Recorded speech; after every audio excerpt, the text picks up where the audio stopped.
तो जाता कहां है ये पैसा? हम तो इनकम टैक्स में दे रहे हैं, हम तो सेंट्रल एक्साइज में दे रहे हैं, हम तो रोड टैक्स में दे रहे हैं, उसमें कोई कमी नहीं कर रहे हैं। सरकार हर साल बढ़ाती जा रही है, हम बढ़ा हुआ टैक्स भी दे रहे हैं।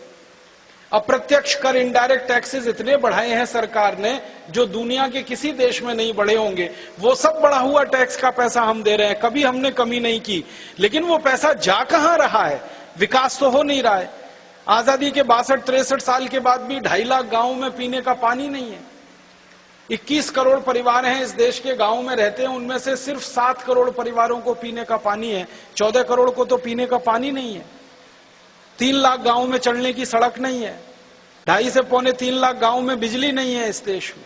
उद्योग नहीं है, व्यापार नहीं है, गांव उजड़ रहे हैं, लोग भागकर शहर में आ रहे हैं।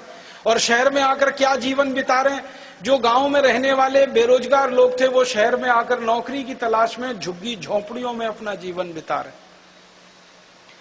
हमारे बड़े बड़े शहरों में झुग्गी झोंपड़ियां बढ़ रही हैं। बंबई है, दिल्ली है, मद्रास है, कलकत्ता है, ऐसे सारे बड़े शहरों की 65% आबादी झुग्गी झोंपड़ी में रहती है। 65%।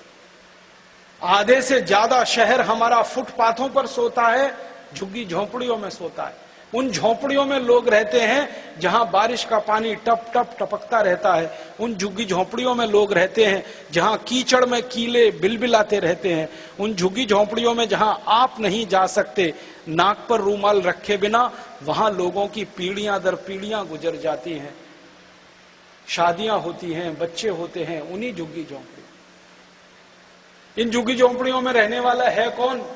तो पता चला गांव का विस्थापित किसान, मजदूर, कारीगर, जिसको गांव में कोई काम नहीं मिला वो शहर में आ गया। कुछ रिक्शा चलाने के लिए, रेहड़ी लगाने के लिए वही है जो रहता है। और आजादी के बाद इसकी संख्या लगातार बढ़ रही है, कम नहीं हो रही है। इसका माने विकास कहां हो रहा है? मैंने तो देखा है कि आजादी के 62-63 साल में विकास अगर हुआ है तो नेता और अधिकारियों के घरों में हुआ है, उनके परिवारों में हुआ है, देश में नहीं हुआ है।